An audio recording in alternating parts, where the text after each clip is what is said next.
Well, it looks like the corporate media is imploding. I'm not sitting here saying I'm a supporter of the Palestinians. I'm used to it. Yeah, I hope your beeper doesn't go off. The thing is that you just say I should die? Yo, wow. As, of course, sparks were flying in that larger CNN segment, and we'll get into it in a little bit, as, of course, there's still a lot of crazy news surrounding Joe Rogan. Steve Bannon is out of jail, as the corporate media establishment lies are being called out in real time, and the power that they had over all of us is being absolutely eviscerated, as it looks like they have one last final dagger that they will be launching and using against us and other independent media. Will it work?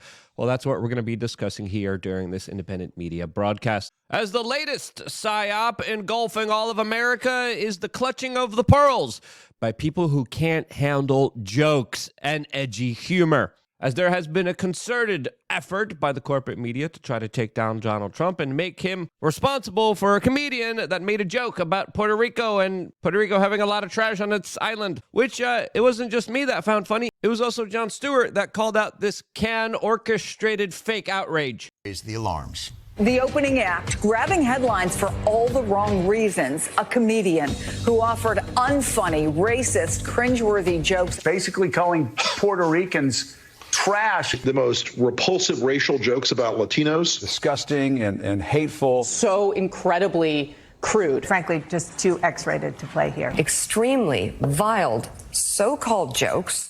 As Jon Stewart then responded by playing more comedic clips from Tony Hinchcliffe, highlighting how, he's definitely a very crass insult comic that definitely goes for the jugular and isn't for everyone, but of course, he's a comedian. He's a gesture trying to make people laugh. And if he's on the top list of things you're offended by, you're being silly and ridiculous, and even Jon Stewart is calling you out, as of course he ended his monologue by saying, quote, "I find that guy very funny. I'm sorry, I don't know what to tell you. I mean, bringing him to a rally and having him not do roast jokes, that's like bringing Beyonce to a rally and not..."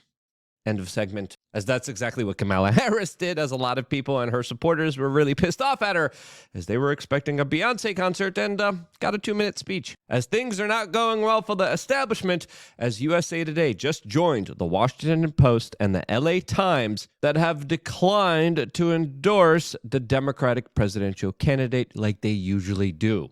Now, the situation at the Washington Post is the kind of canary in the coal mine here, as we're also finding out that their editorial board members are now resigning, as they are pissed that they cannot tell their audience to support Kamala Harris, as of course the decision was made by Jeff Bezos, who, according to a lot of the sources here, blocked the official endorsement, as there's other reports coming in that hundreds of thousands of subscribers to the Washington Post are now canceling their subscriptions, which made Jeff Bezos kind of write this op-ed piece that reads, "A note from our owner, quote, the hard truth, Americans don't trust the news media." And gee, I wonder why. That's because they haven't been the media for the people. They've been the media for the special interest groups that, of course, pay them off to lie to everyone. As we have seen time and time again, especially during tragedies, that there are people who take advantage of those tragedies for their own personal gain and benefit through, of course, disinformation and a larger information war that, of course,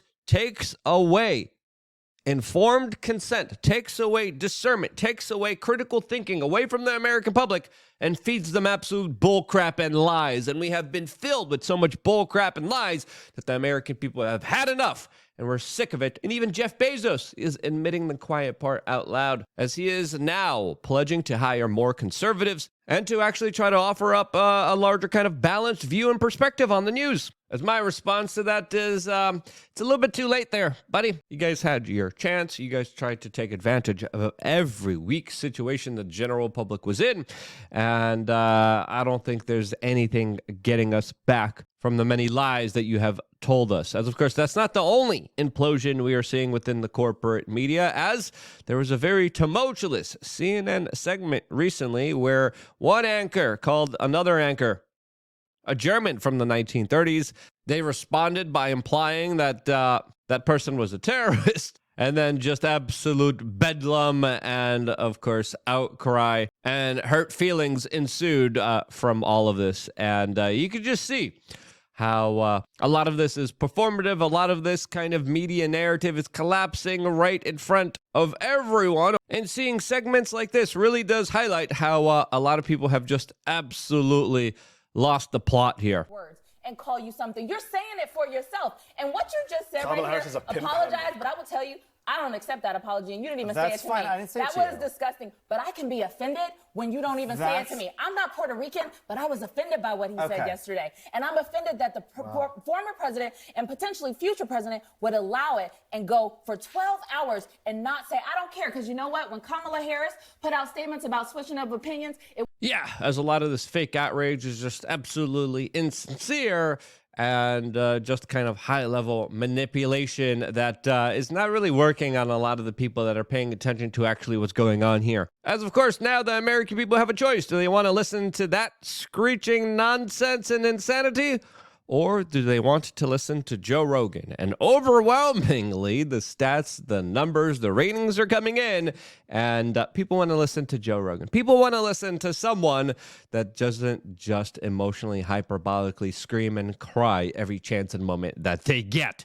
And I think that's why we're having such huge success here with alternative independent media taking the lunch of the corporate media. Corporate media that is also very tied in to the establishment and to Google and to, of course, their larger monopolies when it comes to the online digital discourse that all of us are a part of. As Joe Rogan just came on to Twitter and announced, since there's been some issues searching for this episode on YouTube, here's the full podcast with Donald Trump. As, of course, a lot of people have described how they're looking for this podcast through YouTube search, and they're not finding it. They're finding clips, they're finding reactions, they're finding, of course, the corporate media, but they're not finding that exact episode that they're searching for. So Joe Rogan has just uploaded it to Twitter, highlighting how, you know what, there's actually alternatives out there that will respect free speech, that will garner the audience members in a respectful way and allow them to have difficult discussions that are needed to be had more than ever. And instead of inflaming the rhetoric, you could actually cool it down with a rational, civil discussion about issues so we could actually understand where people are coming from. Something that Kamala Harris has not done so far and is trying to escape as much as she can. Andrew Yang took to Twitter and said that now that J.D. Vance is going on Joe Rogan, it is all that important that Kamala Harris also does so, as he's been trying to get her to do it very desperately, and she hasn't been doing it.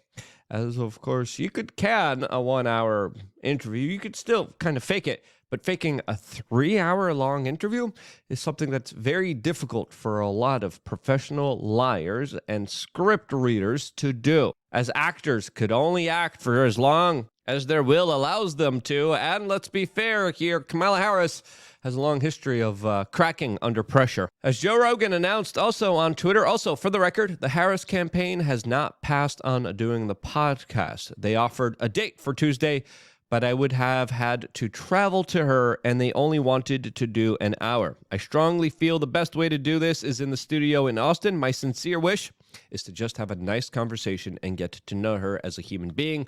I really hope we can make it happen. As, of course, he's being extremely generous there and extremely nice there, as Kamala Harris is doing everything so she doesn't do the full actual show here. I mean, we do a show here in Miami with in-studio guests, and if someone comes to us and says, hey, I know your show's 2 hours, but I'm only going to give you 15 minutes and you're going to have to travel all the way here in order to do it, I'm like, no, that's not the show. You're taking away from the entire essence of what the show actually is, the in real life kind of conversations that we have with everyone, not just me. Why would I change up the entire format of this entire show in order to appease your larger kind of demands there that I think Kamala Harris knows that if she lays out, she's going to, of course, not have to do the interview and still, of course, save face here. And I think that's exactly what she's trying to do here.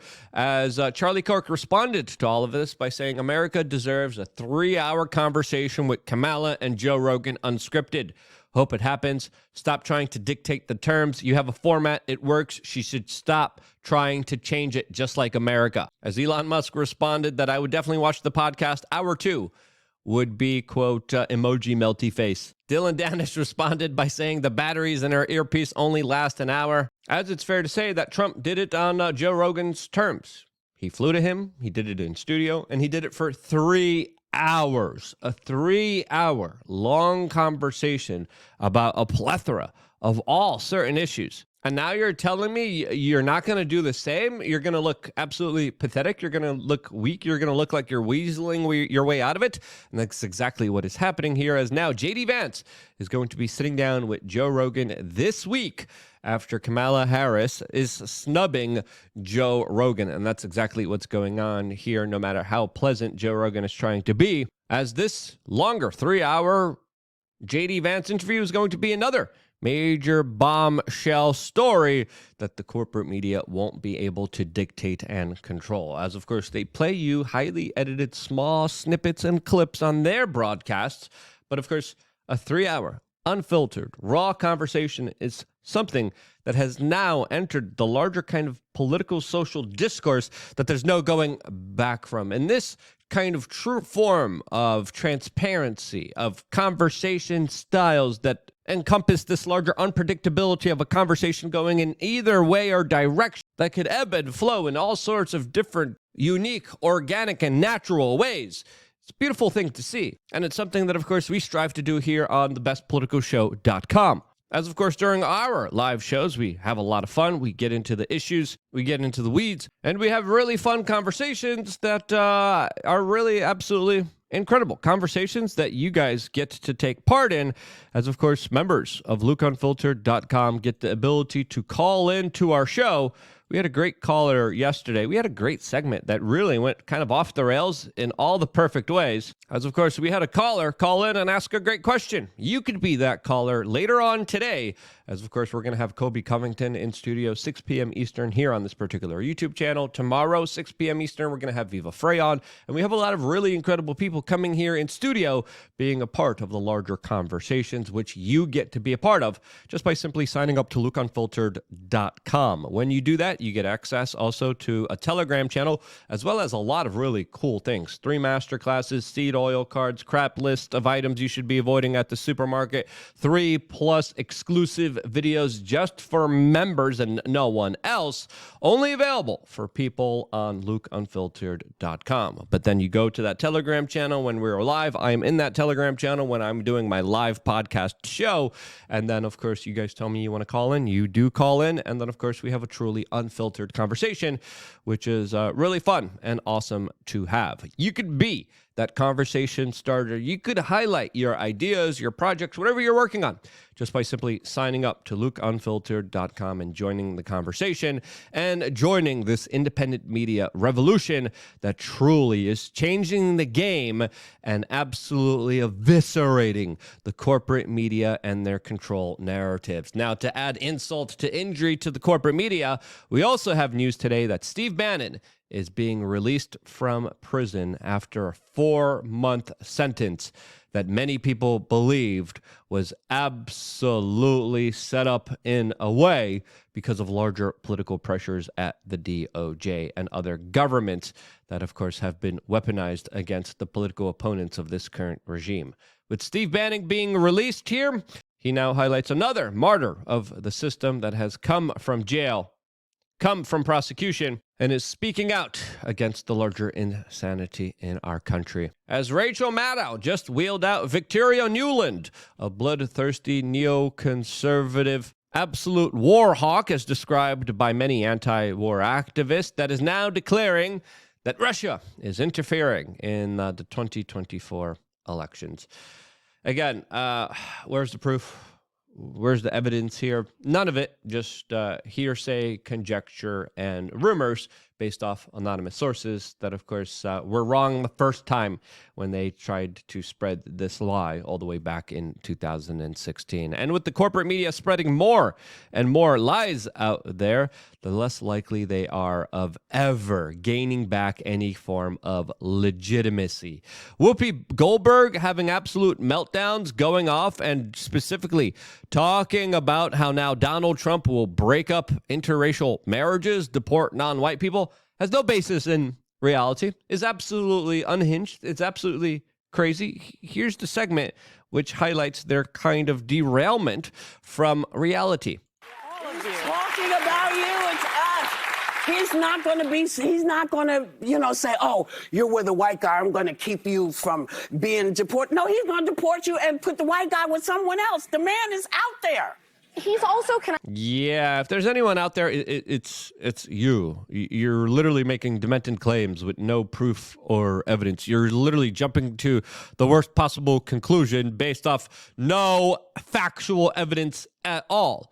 And clearly, you're acting more through emotion than you are through, of course, logic, as that's the perfect representation of the corporate media out there that are really doing their best to, of course, whip the general public into shape so they act on behests of the ruling establishment. As Megyn Kelly recently had a very interesting response to Michelle Obama that, again, was whining that the country isn't going the way that she wants it to go. As, of course, how dare you, pleb, not think the way that she's thinking, not do what she wants you to do, not believe what she wants you to believe. As, of course, this Michelle Obama clip also does highlight a larger kind of loss of the narrative and control that the establishment previously held.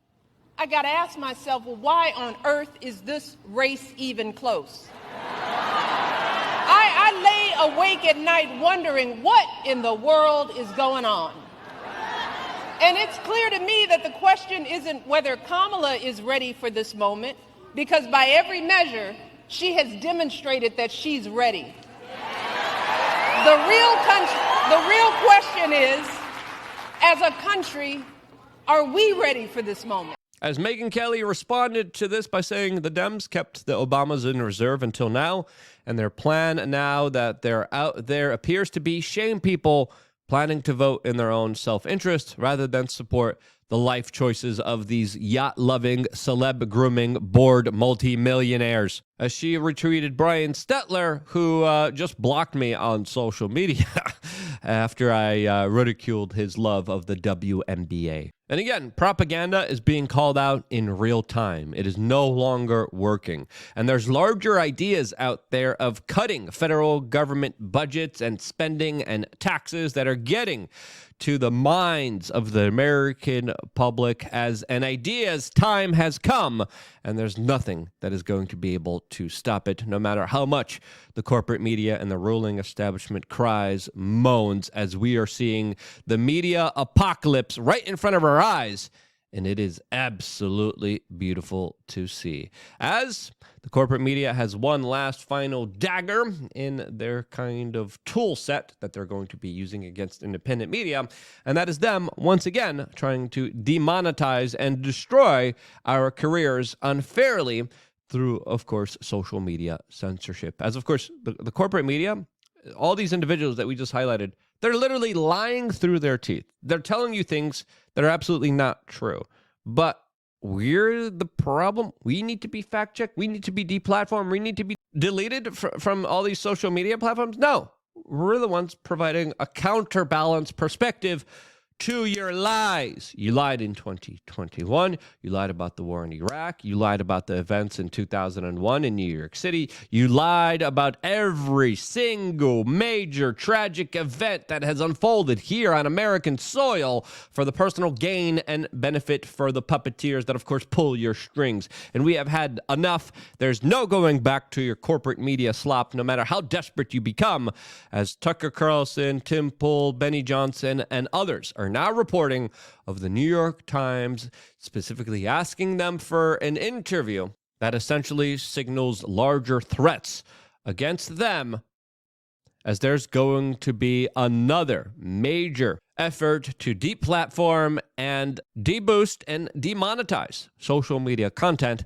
that actually allows people to have a real, true voice. As the legacy media is attempting to try to kneecap and take out independent citizen journalism, and they probably don't have enough weight in order to do it. Previously, before, they made major impacts. Will they make a major impact against independent media now? Well, even if they do, we have LukeUnfiltered.com. And if we didn't have that, we wouldn't be here as an independent media organization. And we're only here because of you and your direct support. We also have great supplements on wearechange.shop, by the way.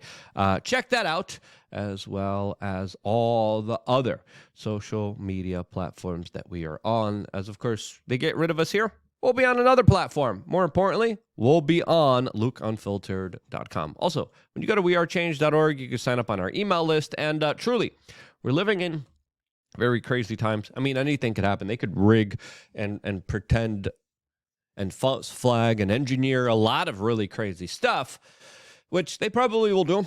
Will it work? They're very desperate. I don't think so. But just in case if it does, subscribe to lukeunfiltered.com, 20 cents a day.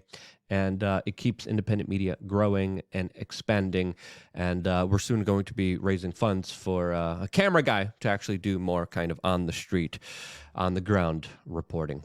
I wouldn't be here if it wasn't for you guys signing up to lukeunfiltered.com. We return later on today, 6 p.m. Eastern. See you there, here on this independent media platform that, of course, is a major tool against the corporatist liars out there that prey on your ignorance. I wouldn't be here if it wasn't for you guys. This is why I love you guys. Stay tuned for more here on youtube.com/wearechange.